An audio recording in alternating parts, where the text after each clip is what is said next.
We're at Kualoa Beach Park. As you see behind me is this beautiful mountain range.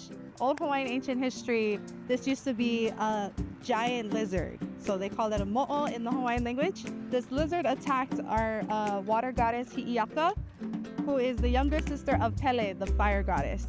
They were at war for hundreds of years, and finally Hi'iaka conquered the giant lizard, laid its body to rest on this mountain range, and cut its tail off and threw it in the ocean that now we know is Mokoli'i.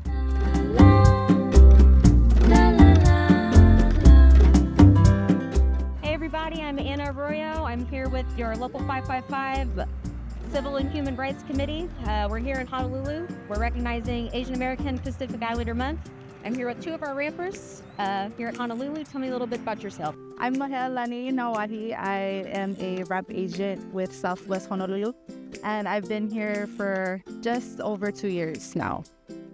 I'm Kamalani Paraan. I'm with Southwest as a ramp agent. I've been with them for 2 years.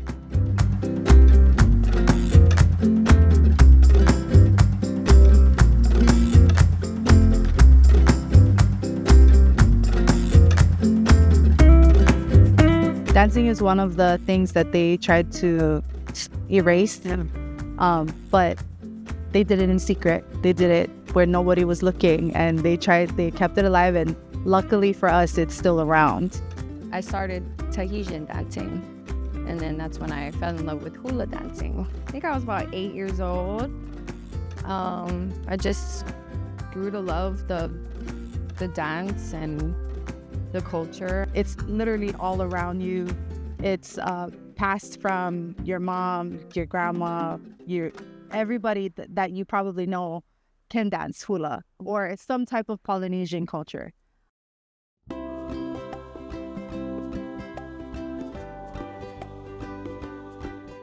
guys are also talking about just the movements, and I learned also that every movement is very intentional. Yeah. Which I thought was very interesting. Yeah. You want us to talk a little bit? Yeah, totally. So it's not just motions that you're just waving around. It coincides with the song. So you pick a song and you choreograph, or you learn from a kumu or a teacher to Tell your story. to tell that story from that song. And the song can mean from a location of an area to a loved one, to talking about a person, to a lei or a necklace, and how fragrant the lei is, to flirtatious and dating somebody. It could mean, any song could mean literally anything, and it could go from as graceful or as strong and masculine as it can. So you guys talked about the difference in hula dancing for women versus men. Can you expand on that a little bit? Yeah.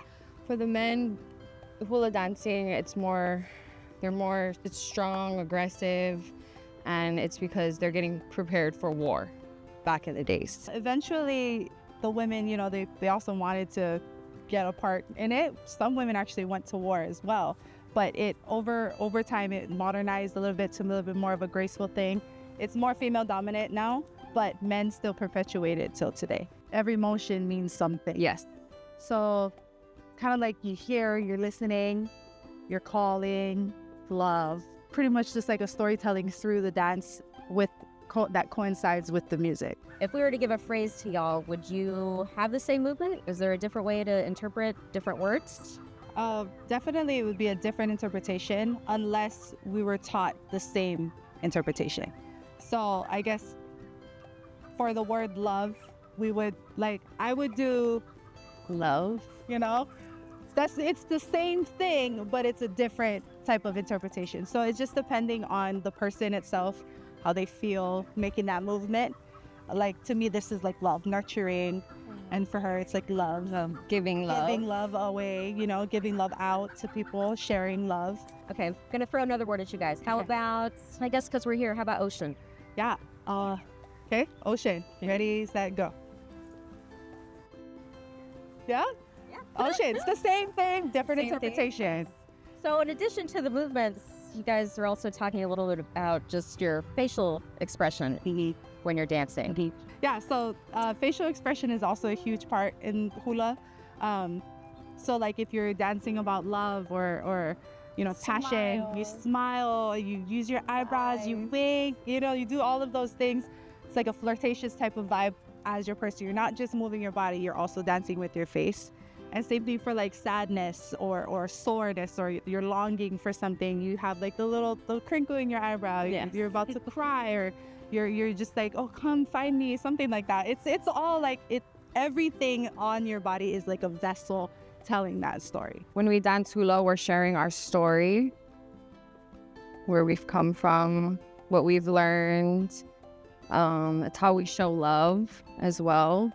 Appreciation, even for special occasions. Back in the old Hawaiian era, there was no paper and pen, and the only way that we could tell stories is through music and dance, and that is what kind of keeps our culture alive today. And the best way we know how is through that. So perpetuating that way through our culture is like what means the most to us.